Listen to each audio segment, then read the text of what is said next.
Attention readers, we VT see the world from all sides and want you to be fully informed. In fact, intentional disinformation is a disgraceful scourge in media today. So to assuage any possible errant incorrect information posted herein, we strongly encourage you to seek corroboration from other non-VT sources before forming an educated opinion about VT policies and disclosures. Comment policy: due to the nature of uncensored content posted by VT's fully independent international writers, VT cannot guarantee absolute validity. All content is owned by the author exclusively. Expressed opinions are not necessarily the views of VT, other authors, affiliates, advertisers, sponsors, partners, or technicians. Some content may be satirical in nature. All images are the full responsibility of the article author and not VT. Veterans Today Archives, veteranstodayarchives.com. KK Klan gangs, mobsters, purple gang policing veterans, question everything, thinking face. Hashtag Michigan, Ohio. Did you know? Thoughtful face. The Black Legion was founded in the mid-1920s as the Black Guards, a security force for the officers of the Ohio Ku Klux Klan. A Michigan Regiment was established in 1931, with Arthur Lupp of Highland Park, Michigan as its major general. Organized along military lines, the Michigan Legion had 5 brigades, 16 regiments, 64 battalions, and 256 companies. Although its members boasted that there were 1 million legionnaires in Michigan, it probably had only between 20,000 and 30,000 members in the state in the 1930s, 1/3 of whom lived in Detroit. The Legion had various fronts to cover its activities, such as the Wayne County Rifle and Pistol Club, whose members frequented a downtown Detroit sporting goods store with a backroom firing range. It also had a political front as well, the Wolverine Republican Club. The Legion's political objectives were broad and, at the same time, narrowly specific. As one of its promotional pieces stated, "We will fight political Romanism, the Catholic Church, Judaism, communism, and all isms which our forefathers came to this country to avoid." Some legionnaires, more inclined toward outright violence for the sake of violence, went further in their plots to rid America of those they called undesirables than fearmongering and night riding. It was alleged, for instance, that Major General Lupp had explored ways to inject typhoid germs into milk and cheese delivered to specific undesirable neighborhoods in Detroit. The fact that Lupp was an inspector for the Detroit Department of Public Health lent some credence to this story, in the minds of many who heard it. Labor and civil rights lawyer Maurice Sugar, who believed he was targeted for death by the Legion, claimed that his investigations had uncovered a plot by the Legion to release cyanide gas in synagogues during Hanukkah in 1935, although no official investigation supported the allegations.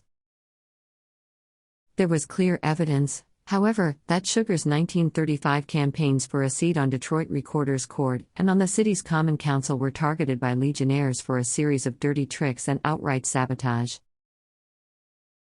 Some politicians supported the Legion's efforts to preserve the American system against foreign influence and often spoke before the Wolverine Republican Club, whose members circulated petitions and conducted get-out-the-vote campaigns for their favorite candidates. Too often, however, the Legion's political activities tended to violent acts of retaliation against those candidates running against a Legion favorite.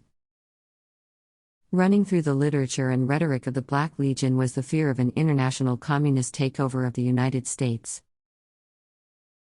Legionaries were ordered by their superiors to be prepared to take over federal government buildings with arms at what they called 0 hour, the date and time that communists would rise up throughout the United States and launch their attack on the country.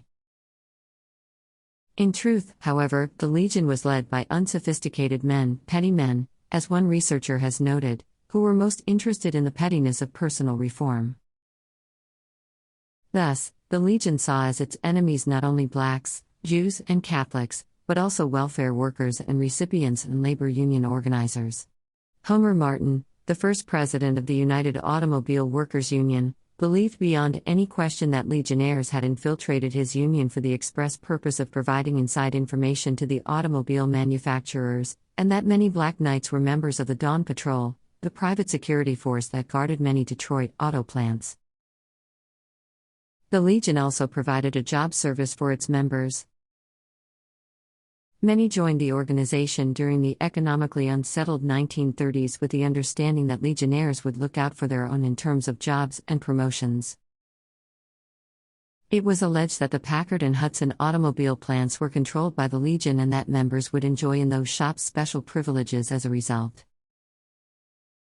It is worth noting, in this regard, that later investigations of the Legion revealed that none of its known members were unemployed and that many of them had positions in the public services. By and large, the typical black legionnaire was a lower-class, Anglo-Saxon male, poorly educated with few industrial skills, and were Southerners transplanted to the Detroit area during the heyday of the city's industrial growth during the 1920s. Why did they join? They believed that the American system was being undermined and their obligation was to counteract that trend. They were also frustrated by the uncertainty generated by the economic problems of the 1930s, and they felt alienated in a large metropolitan area and within a huge industrial complex. In general, they were beset by the feeling that, although their ancestral roots in America stretched back to the nation's earliest years, they were being left behind. They believed foreigners were competing for jobs they considered their own, that Jews and Catholics were supplanting Protestants among the nation's influential political and economic leaders, and that racial integration was leading America to social anarchy. In the Black Legion, members found a sense of security and a sense of superiority. For those of a more violent bent, the group quenched their thirst for adventure and, in some cases, personal injury and murder. Most especially, the Black Legion provided easy answers to the complex questions that plagued Americans during the dark days of the Great Depression. As its oath of allegiance proclaimed, the native-born white people of America are menaced on every hand from above and below. If America is in the melting pot, the white people of America are neither the aristocratic scum on top nor the dregs of society on the bottom, which is composed of anarchists and communists and all cults and creeds believing in social equality. We regard as enemies to ourselves and our country all aliens, Negroes, Jews and cults and creeds believing in racial equality or owing allegiance to any foreign potentates. These we will fight without fear or favor as long as one foe of American liberty is left alive. The murder that brought down the Black Legion. The gang that killed Charles Poole was part of the Black Legion, and the triggerman was Dayton Dean, an employee of the Detroit Public Lighting Department and, by all accounts, a man who simply lived for violence. As such, Dean fit the profile of the Black Legion, whose propensity for violence, as one contemporary observed, made the Ku Klux Klan look like a cream puff. The murder of Charles Poole broke open the secrecy surrounding the Black Legion. This young man, an organizer for the Works Progress Administration, left behind a wife and children whose plight was highlighted in newspaper articles and photographs and raised public support for a trial and a thorough investigation.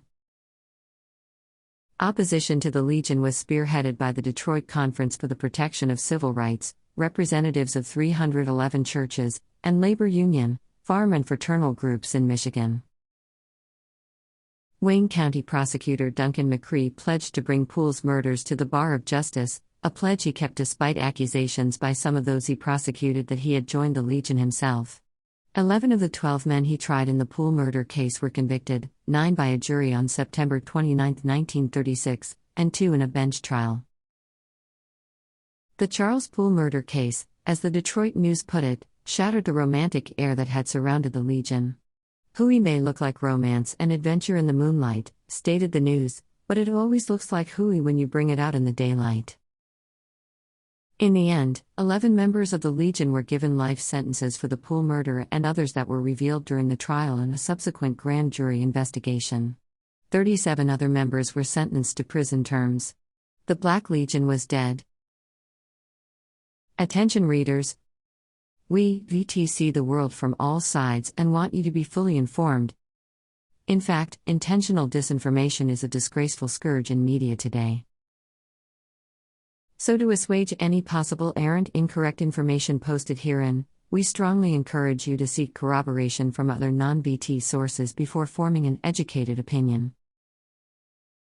About VT, policies and disclosures, comment policy. Due to the nature of uncensored content posted by VT's fully independent international writers, VT cannot guarantee absolute validity. All content is owned by the author exclusively. Expressed opinions are not necessarily the views of VT, other authors, affiliates, advertisers, sponsors, partners, or technicians. Some content may be satirical in nature. All images are the full responsibility of the article author and not VT. Hashtag KK Klan, hashtag gangs, hashtag mobsters, hashtag purple gang. Veterans Today Archives. VeteransTodayArchives.com